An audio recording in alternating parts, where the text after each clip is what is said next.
The rain hammered against the windows of Le Bernardin, one of Manhattan's most exclusive restaurants. As Grace Mitchell checked her phone for the 10th time in 2 minutes, her blind date was supposed to meet her at table 12, but the hostess had been so insistent about table 7 that Grace hadn't wanted to make a scene. Now sitting alone in her best black dress, the one she'd saved 3 months to afford, she wondered if she'd made a terrible mistake. The man across from her hadn't looked up from his menu yet.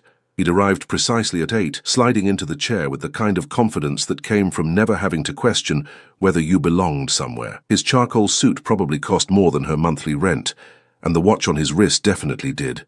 Grace studied him over her own menu, noting the sharp line of his jaw, the way his dark hair fell perfectly despite the weather outside. "The wine list seems excessive tonight," he said suddenly, his voice deep and smooth like aged whiskey. When he finally raised his eyes to meet hers, Grace felt her breath catch.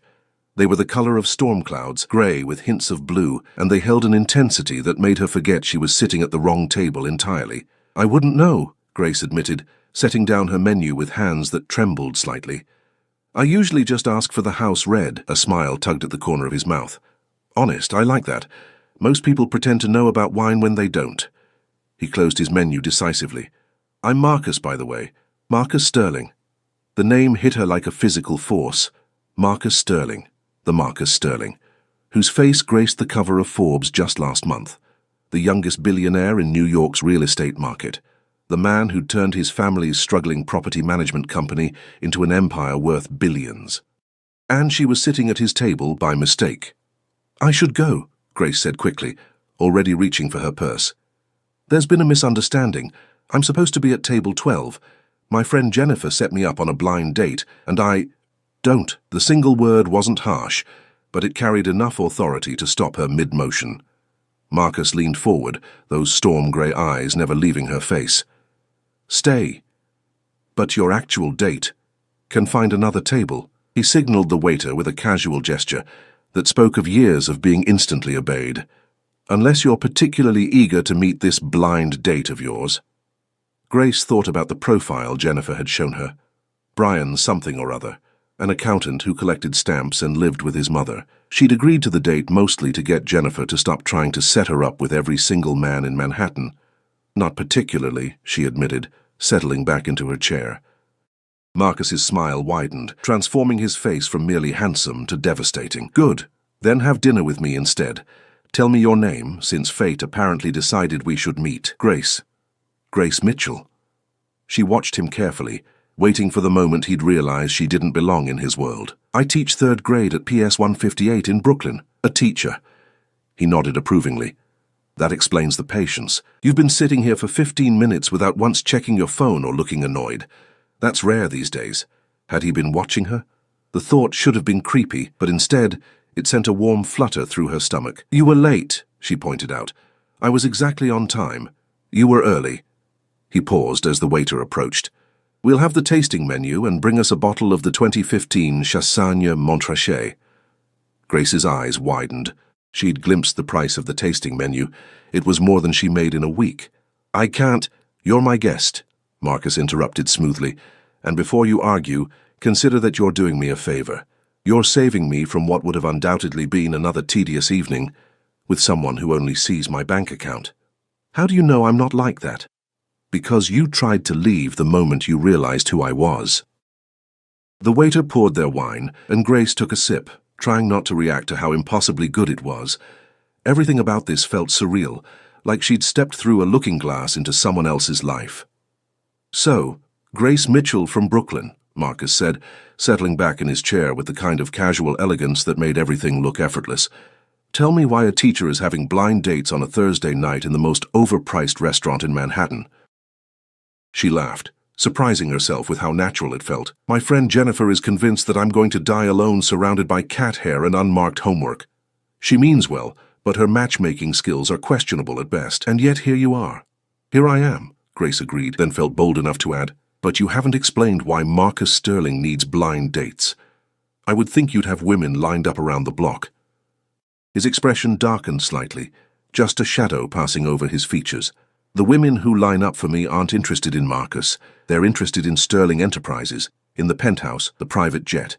The idea of what being with me represents. Do you know how exhausting it is to be seen as a portfolio rather than a person? There was something raw in his voice, a vulnerability that he probably didn't show often. Grace found herself leaning forward, genuinely curious about the man behind the Forbes headlines. So you go on blind dates hoping to find someone who doesn't know who you are? Something like that. Although clearly the universe has other plans tonight.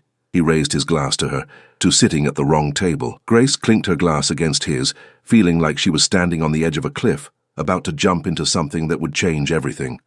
2 unexpected dinners.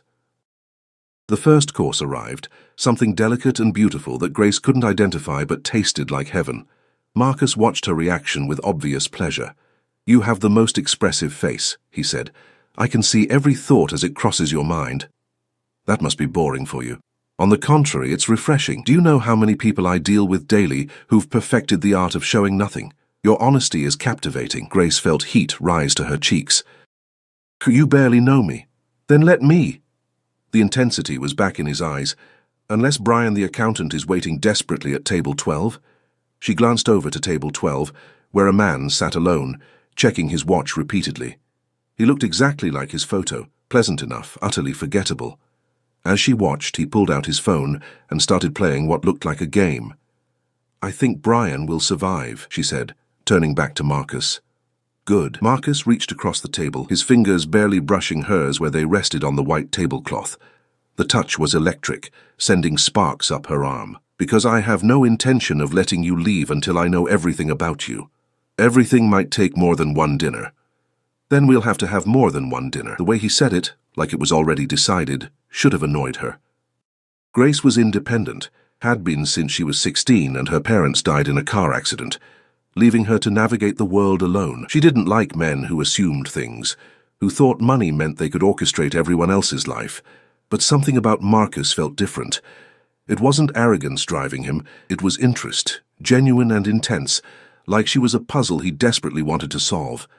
"Tell me about your students," he said, and Grace found herself talking about little Tommy, who couldn't read yet but could build the most amazing structures with blocks, about Maria, who spoke 3 languages at 8 years old, about how she used her own money to buy supplies, because the school's budget never stretched far enough. Marcus listened, really listened, asking questions that showed he was paying attention, laughing at her stories about classroom chaos, frowning when she mentioned the leaking ceiling in her classroom that had been scheduled for repair for 3 years. By the time the main course arrived, Grace had almost forgotten she was dining with one of New York's most powerful men. He was just Marcus, who had a dry sense of humor and strong opinions about modern architecture, who'd gotten his MBA at night while working construction during the day to save his family's failing business. "You built buildings yourself?" Grace asked, incredulous. "For 2 years. My hands still have the calluses to prove it." He showed her his palms, and indeed they were rougher than she'd expected. "My father always said you can't run a construction empire if you don't know how to pour foundation. And now you own half of Manhattan's skyline." "Not quite half, maybe a third." His self-deprecating smile made him look younger, more accessible. "Tell me something, Grace. What would you do if money wasn't a factor, if you could do anything?" She considered the question seriously. "Honestly, probably exactly what I'm doing now, teaching. But I'd love to travel during summers, show my students that there's a whole world beyond Brooklyn, maybe set up a program where they could learn about different cultures firsthand." "That's beautiful," Marcus said softly. "You really love what you do, don't you?" He paused, twirling his wine glass thoughtfully. "I love building things, creating something from nothing. But lately, it feels like I spend more time in boardrooms than on building sites. More time with lawyers and accountants than with architects and engineers." As the evening progressed, Grace found herself forgetting about the wrong table, about Brian still waiting at table 12, about the fact that this was supposed to be a blind date with someone else entirely. The dessert arrived looking more like art than food, delicate spirals of chocolate with gold leaf and fresh berries arranged in a pattern that seemed almost too beautiful to disturb. Grace watched Marcus take the first bite, noting how his eyes closed briefly in appreciation. It was such a human gesture, so different from the controlled businessman facade he'd worn at the beginning of dinner. "My mother would have loved this," he said unexpectedly, then seemed surprised by his own words. "Would have?" Grace asked gently. "She passed away 5 years ago. Cancer." Marcus set down his spoon, his fingers drumming a quiet rhythm on the table. She was the only person who never cared about the money, even when we had nothing. Even when my father was drinking away what little we had, she always said we were rich in what mattered. She sounds wonderful. She was. She would have liked you. He met her eyes again. She was a teacher too, actually. High school English. Used to say that teaching was the only profession where you could change the world one mind at a time. Grace felt her heart constrict. This wasn't what she'd expected from tonight. Not from the wrong table, not from a billionaire. Not from what should have been a disastrous mix-up. Is that why you asked me to stay? Because I reminded you of her? No. Marcus leaned forward, his voice dropping to something more intimate. I asked you to stay because when you walked in, soaking wet from the rain, looking like you'd rather be anywhere else but here, you were the first real thing I'd seen in months. Then you smiled at the hostess, genuinely smiled, not that fake thing people do when they want something, and thanked her 3 times for showing you to the table. Who does that anymore? Someone raised by grandparents who believed manners cost nothing but meant everything, Grace replied. Tell me about them. So she did. She told him about Grandma Rose, who'd taken her in after the accident, who'd sold her own wedding ring to pay for Grace's college textbooks. About Grandpa Joe, who'd worked double shifts at the factory until he was 73 to make sure she never wanted for anything essential. They were both gone now, had been for 2 years, and Grace still reached for the phone every Sunday to call them. That's why you became a teacher, Marcus said. It wasn't a question. They gave me everything when they had nothing to give. The least I can do is pay it forward. Marcus was quiet for a moment, then pulled out his phone. Grace felt a stab of disappointment. Was he bored already? But instead of checking messages, he made a call. James, cancel my meeting tomorrow morning. Reschedule with Tokyo for next week. He paused, listening. I don't care what they say. They've waited this long for the contract. They can wait another week. You can't just cancel international business meetings, Grace protested when he hung up. I just did. He signaled for the check. I want to show you something. Marcus, it's already past 10. I have school tomorrow. Trust me. There was something boyish in his expression, an excitement that transformed him from corporate mogul to something more approachable. Give me 1 hour. If you're not impressed, I'll personally drive you home and never bother you again. Grace knew she should say no. She had 28 8-year-olds expecting her at 7:30 tomorrow morning, papers to grade, lessons to plan. But Marcus Sterling was looking at her like she was the only person in the entire restaurant, maybe the entire city, and she found herself nodding. The check arrived, and Grace glimpsed the total, her entire month's rent. Marcus signed without looking, adding what appeared to be a very generous tip. Then he was standing, offering her his hand, and she was taking it, letting him lead her out of the restaurant. Brian was gone from table 12, she noticed. She felt a twinge of guilt, but pushed it away. Jennifer would understand, eventually. Marcus's driver was waiting outside in a black town car that probably cost more than most people's houses. The rain had stopped, leaving the streets gleaming under the streetlights. Marcus gave an address Grace didn't recognize, then settled back beside her, close enough that she could smell his cologne, something subtle and expensive that made her think of forests after rain. You're not kidnapping me, are you? She asked, only half joking. Would you mind terribly if I was? The way he said it, with that slight smile playing at his lips, made her stomach flip. My students would miss me. Then I'll have you back by morning, promise. The car stopped at a building in Lower Manhattan, one of those glass and steel towers that seemed to stretch forever into the sky. Marcus led her through a private entrance, past a security guard who simply nodded into an elevator that required a special key. The penthouse, Grace guessed. The roof. The elevator opened onto a garden that took Grace's breath away. It wasn't just a roof. It was an oasis floating above the city. Trees and flowering plants created winding paths. Water features provided gentle background music, and scattered throughout were benches and hidden alcoves. String lights created a canopy of stars to rival the real ones hidden by city lights. This is impossible, Grace breathed, turning in a slow circle to take it all in. This is what I really do, Marcus said, watching her reaction with obvious pleasure. Every building I create has one of these, secret gardens in the sky. Most of the tenants don't even know they exist. Why keep them secret? Because the moment they become amenities, they become status symbols. Then they're not gardens anymore. They're just another thing to own, to show off, This way they're discoveries, gifts for people who bother to explore. Grace ran her fingers along a jasmine vine, releasing its sweet scent into the night air. Your mother would have loved this too. She designed it, actually. Well, the concept. She drew it out on a napkin one day when she was going through chemo. Said if she had to be stuck in the city for treatment, she wanted to take a piece of the countryside with her. Marcus's voice caught slightly. This was the first one I built. Every garden since has been a variation of her original design. How many are there? 43 in New York, another 100 or so scattered around the world. Grace turned to look at him, really look at him. In the soft light of the garden, with vulnerability written across his features, he looked nothing like the billionaire she'd read about in magazines. He looked like a son who missed his mother, a man who built gardens in the sky because someone he loved had drawn them on a napkin. "Why are you showing me this?" she asked softly. Marcus moved closer, close enough that she had to tilt her head back to meet his eyes. "Because something tells me you're the kind of person who can appreciate a secret garden, because you thank the hostess 3 times, because you use your own money to buy supplies for kids who aren't yours, because you tried to leave when you found out who I was. That's a lot of becauses. I could keep going." His hand came up to cup her cheek, thumb brushing across her cheekbone. "Because you have paint under your fingernails from what I'm guessing was today's art project. Because you've checked your phone exactly once all evening, and that was to turn it to silent. Because when you smile, it reaches your eyes." Grace's heart was racing now, her skin tingling where he touched her. "Marcus, I know this is crazy," he said. "I know we just met, that you came here for someone else, that I'm probably completely wrong for you in every possible way, but I haven't felt this alive in years, Grace. Not since—" He stopped, shaking his head. "Not since what? Not since before everything became about money and mergers and maintaining an empire I'm not even sure I want anymore."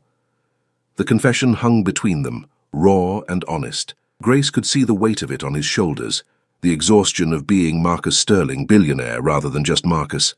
"What do you want?" she asked. Instead of answering with words, he kissed her. The kiss was everything a first kiss should be.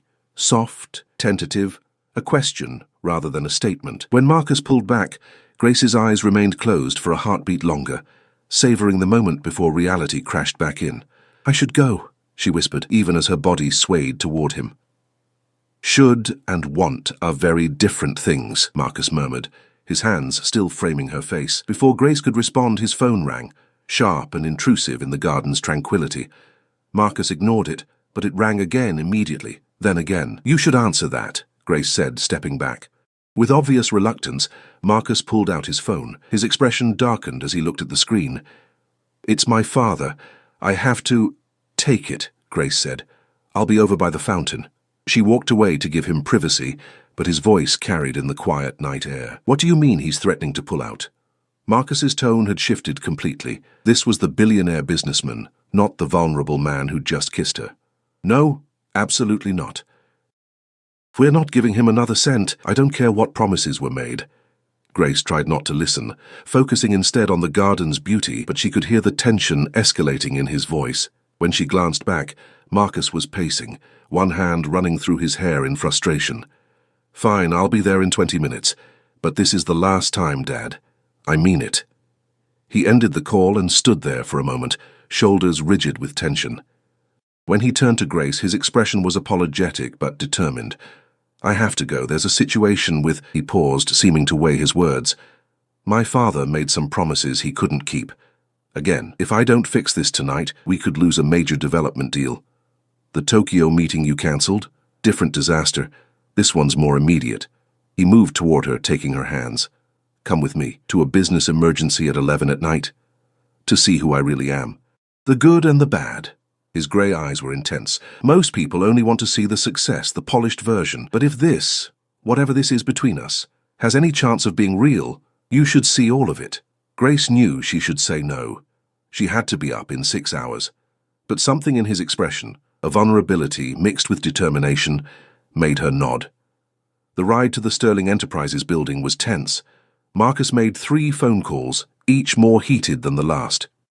Grace watched the city blur past, wondering what she'd gotten herself into. This wasn't her world, these midnight emergencies, these multi-million-dollar disasters. The building's lobby was all marble and glass, empty except for security guards who nodded respectfully as Marcus strode past. The executive elevator shot them up to the 40th floor, opening onto a reception area that screamed money and power. Voices were coming from a conference room, angry voices. Marcus squeezed Grace's hand. "You can wait here if you prefer. I'll come with you," she heard herself say. The conference room was chaos. Papers covered the massive table. 5 men in expensive suits were arguing, and at the center of it all stood an older version of Marcus.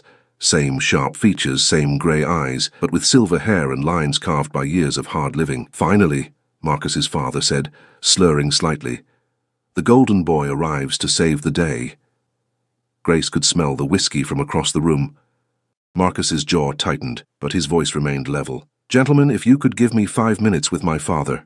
The suits filed out, shooting curious glances at Grace. When they were alone, Marcus's father collapsed into a chair. "Don't start, Marcus. I know what you're going to say." "Do you?" "Because I'm running out of ways to say it, Dad. You promised Yamamoto exclusive rights to the waterfront development. Rights we'd already sold to the Brennan Group. A misunderstanding."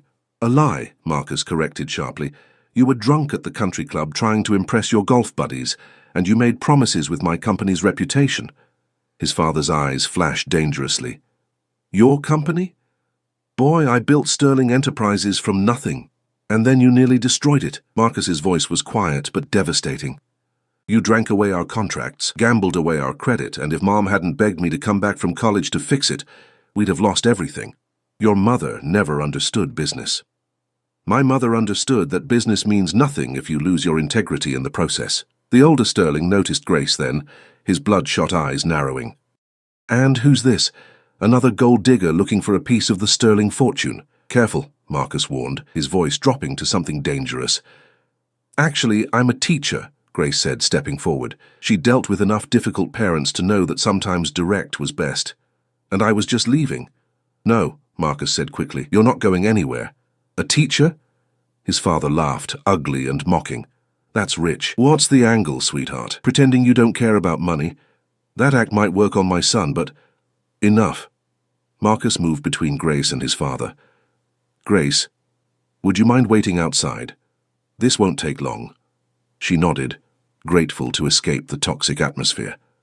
But as she reached the door, she heard Marcus's father say something that made her freeze. "She's nothing like Victoria, you know. At least Victoria came from the right family, understood this world." "Victoria understood money," Marcus replied coldly, "which is why she's currently married to that pharmaceutical heir in Boston. At least she was honest about what she wanted. This one, playing the innocent teacher." Grace didn't hear Marcus's response because she was already in the hallway, her cheeks burning. Victoria, of course there was a Victoria. There was always a Victoria in stories like this.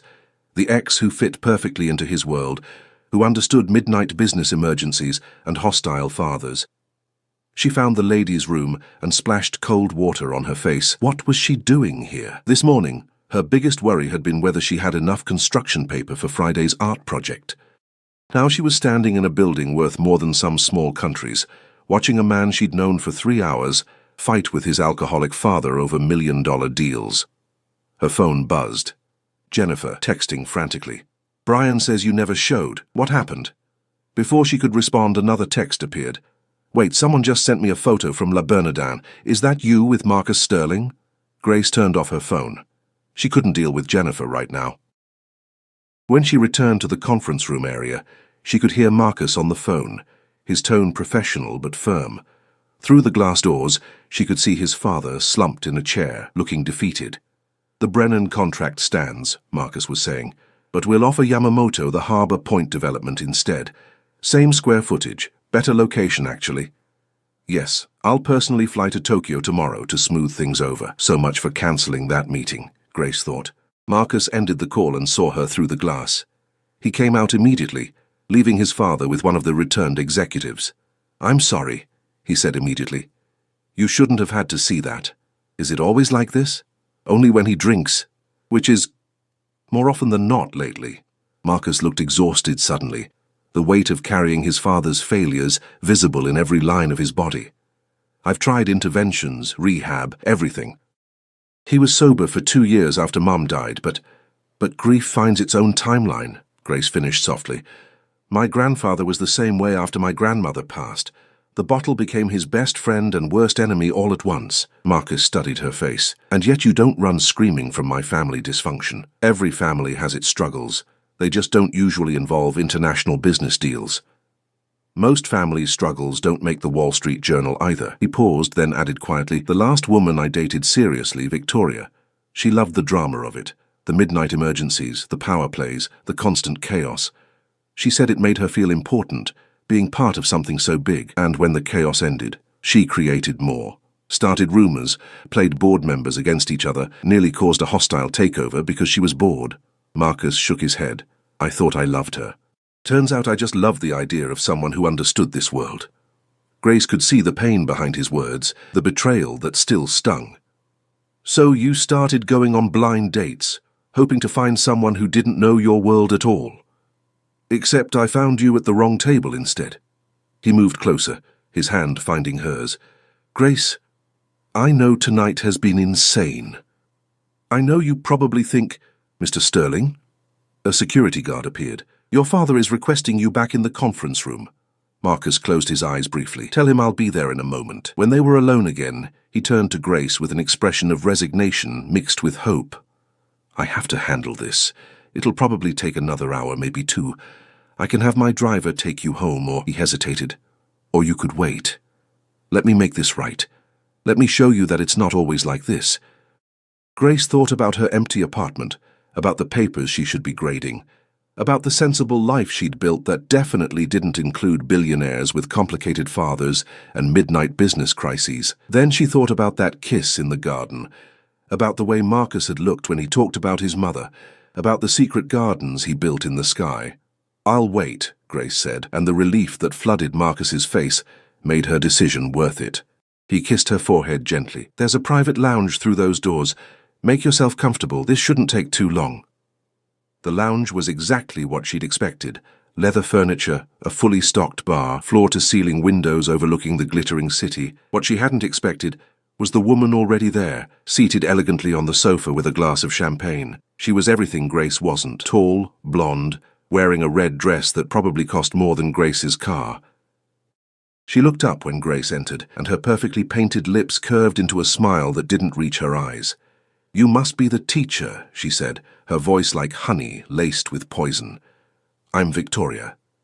Grace's stomach dropped. Of course Victoria would be here. "I didn't realize anyone else was waiting," Grace said carefully. "Oh, I'm not waiting. I'm on the board now. Daddy bought me a seat last month." Victoria stood, moving with predatory grace. "When I heard about Richard's latest disaster, I simply had to come offer my support. Marcus and I always handled his father best together." "How thoughtful of you." Victoria laughed, a tinkling sound that set Grace's teeth on edge. "Oh, you're delightful. So earnest, so genuine." Marcus always did have a weakness for strays. "Excuse me. Don't take it personally, darling. Marcus goes through these phases, his salvation complex, I call it. He finds someone who needs rescuing, throws himself into fixing their problems, and then gets bored once the challenge is gone." Victoria sipped her champagne. "Last year it was that disaster of a restaurant he bought for that chef. Before that, the community center in Queens. And now, a teacher from Brooklyn who probably can't even afford the bread at La Bernardin." Grace felt heat rise in her cheeks, but she kept her voice steady. "You seem to know a lot about Marcus's recent activities for an ex-girlfriend." "Ex?" Victoria's smile widened. "Is that what he told you? How precious. Marcus and I are inevitable, darling. We break up, we make up, but we always find our way back. It's been that way for 5 years." "Then why aren't you in there helping him now?" For the first time, Victoria's composure cracked slightly. "He's being stubborn, but he'll come around. He always does when he realizes these little experiments of his don't work. You can't build a relationship on fantasy, and that's what you are to him. A fantasy of normalcy, of simplicity. But Marcus Sterling doesn't get simple. His world doesn't allow it." Before Grace could respond, the conference room doors burst open. Marcus's father stumbled out, his face flushed with anger and alcohol. "This isn't over," he was shouting. "You think you can just cut me out? I made you." Marcus followed, his expression carved from stone. "You're drunk, Dad. James will take you home. I don't need your driver. I don't need your help. I don't need—" Richard Sterling stopped mid-rant when he saw Victoria. His entire demeanor changed, a sloppy smile replacing the anger. "Victoria, beautiful as ever. Maybe you can talk sense into my son." "Hello, Richard," Victoria purred, moving to kiss his cheek. "You're looking well." It was such an obvious lie that Grace almost laughed. Richard Sterling looked terrible, dishevelled, unsteady, a shadow of what he must have once been. Marcus's eyes found Grace across the room, and something shifted in his expression. He moved past his father and Victoria without a word, going straight to her. "We're leaving," he said quietly. "Marcus, don't be rude," Victoria called out. "We were just getting to know each other, your new friend and I." "Actually," Grace said, finding her voice, "I was just leaving anyway. It's late and I have school tomorrow." "No," Marcus said firmly. Then, louder, addressing the room, "Victoria, what are you doing here?" "Board business, darling. Someone has to protect our interests when Richard makes these little mistakes." "Our interests?" Marcus's voice was dangerously quiet. "You have a 2% stake that your father bought. That doesn't make you family, Victoria, doesn't it?" She moved closer to him, her hand reaching for his arm. 5 years, Marcus. 5 years of history you can't just erase because you're having a midlife crisis. I'm 32, and acting like you're 20, chasing after teachers and building gardens. She shot a look at Grace. "Oh yes, I know about your little rooftop project. How much money have you wasted on those?" "They're not waste," Grace said suddenly, surprising everyone, including herself. "They're gifts. Anonymous gifts to the city, to people who need beauty in their lives but might never have access to it otherwise." Victoria laughed. "How wonderfully naive. Marcus, she's absolutely precious. Where did you find her?" "She found me," Marcus said, his eyes never leaving Grace's face. "And in 3 hours she's shown me more truth than you did in 5 years. The room went silent. Richard Sterling sank into a chair, suddenly looking every one of his 68 years. Victoria's perfect mask finally cracked completely, showing real emotion, anger, hurt, disbelief. "You're making a mistake," she said coldly. "When this little experiment fails, and it will fail, don't expect me to be waiting." "I won't," Marcus said simply. "James, please escort Miss Hartley and my father out. Make sure they both get home safely." "You can't just dismiss me," Richard protested, but he was already being gently guided toward the elevator by the patient driver. Victoria left with her head high, but Grace saw her hands shaking. As the elevator doors closed, the building felt suddenly, blessedly quiet. Marcus turned to Grace, and for the first time all night he looked uncertain. "I'm sorry. Again. This isn't. I wanted tonight to be perfect." "Perfect is overrated," Grace said. "Real is better."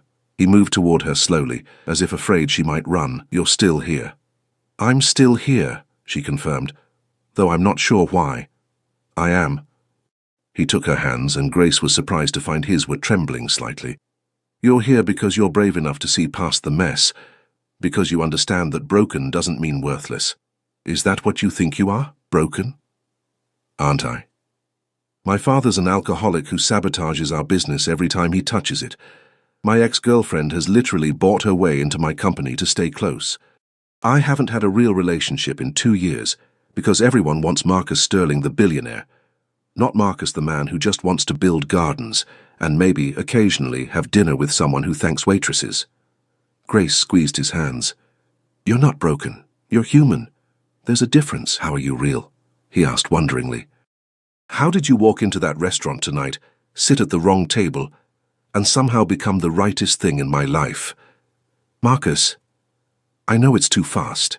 I know I'm probably scaring you with all this intensity, but Grace, I've spent 2 years feeling nothing, going through the motions, building an empire I inherited but never chose. Then you smiled at me over a menu you couldn't afford, and suddenly I remembered what it felt like to want something just for myself." Grace's heart was racing. Everything about this was insane. The speed, the intensity, the sheer impossibility of their worlds meshing. But standing there in that empty office, with the city sprawling beneath them, and Marcus Sterling looking at her like she was his salvation, she felt something she hadn't felt since her grandparents died. She felt like she belonged somewhere, with someone. "I have to be at school at 7:30, she said. Marcus blinked at the apparent non sequitur. "Okay. So if you're going to drive me home, we should probably leave now. It's already past midnight." Hope dawned in his eyes. You'll let me drive you home? On one condition. Anything. No more surprises tonight. No more exes. No more family drama. No more midnight emergencies. Just drive me home, like a normal date would end. Marcus laughed, and it transformed his face completely. Grace Mitchell, nothing about tonight has been normal. No, she agreed, but maybe that's okay. Maybe normal is overrated too. As they walked to the elevator, Marcus's hand found hers, natural as breathing. Can I ask you something? After everything tonight, you think there's something off limits?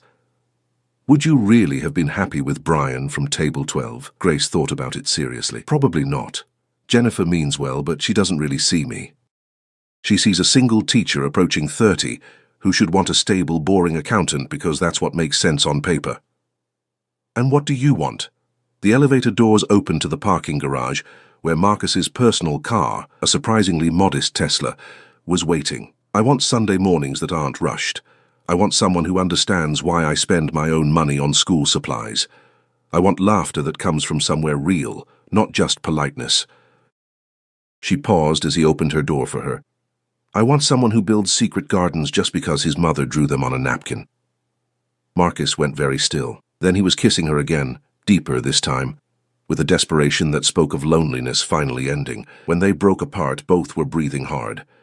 I know we just met, he said against her lips. I know this is crazy, completely crazy, she agreed, but I want to see you again, tomorrow, every day. I want to send your kids on those trips you dreamed about. I want to fix your classroom ceiling. I want to show you every garden I've ever built. I want... Grace silenced him with another kiss. One day at a time, Marcus. Let's start with driving me home. The drive to Brooklyn was quiet but comfortable. Marcus held her hand over the center console, thumb tracing patterns on her palm. When they reached her building, a converted brownstone that had seen better days, he didn't look appalled or surprised. He simply found a parking spot and turned to her. Thank you, he said simply, for staying, for seeing past all of it, for being at the wrong table. Best mistake I ever made, Grace admitted. She expected him to kiss her goodbye, but instead he got out and walked her to her door. Under the flickering entrance light, he looked younger, almost vulnerable. Can I pick you up tomorrow after school? I usually stay late, helping kids with homework. Then I'll help too. I was pretty good at math once upon a time. The image of billionaire Marcus Sterling helping third graders with multiplication tables was so absurd and wonderful that Grace laughed out loud. You're serious? Completely. I want to see your world, Grace, the real one, not just hear about it over expensive wine. She thought about what Victoria had said, about Marcus's salvation complex, about getting bored once the challenge was gone, but looking at him now, eager and sincere and slightly nervous, she decided to take the leap. 3:30, she said. PS 158 on Prospect Avenue. Bring snacks. The kids are always hungry. His smile was radiant. It's a date. As Grace climbed the stairs to her apartment, she could hear his car still idling outside, as if he was reluctant to leave. She went to her window and looked down to see him standing by the Tesla, looking up at her building. When he saw her at the window, he waved, a simple, boyish gesture that made her heart skip. Tomorrow would bring complications. Jennifer would demand explanations. The tabloids would eventually notice. His father would create more problems. Victoria would scheme. The worlds of billionaire real estate and public education would collide in ways that would probably be messy and difficult. But tonight, Grace Mitchell had sat at the wrong table and found something unexpected and real. She'd seen past the money to the man who built secret gardens for his dead mother, who fought to save his father despite everything, who looked at her like she was magic in a world that had become mundane. Her phone buzzed with a text from an unknown number. This is Marcus. I just wanted to say, I'm glad you sat at table 7 instead of 12. Table 12's view was terrible anyway. Sweet dreams, Grace. She smiled, typing back, Thank you for not letting me leave. His response was immediate. Thank you for staying. Grace went to bed, still wearing her best dress, still smelling faintly of his cologne, still feeling the phantom pressure of his lips on hers. Tomorrow she'd teach 28 8-year-olds about photosynthesis and multiplication. Tomorrow, Marcus Sterling would enter her world of construction paper and carpet time, lunch money, and reading circles. But tonight, she'd found something extraordinary at the wrong table. A love that didn't make sense on paper but felt absolutely right in real life. And sometimes, Grace thought as she drifted off to sleep, the best things in life came from the most beautiful mistakes.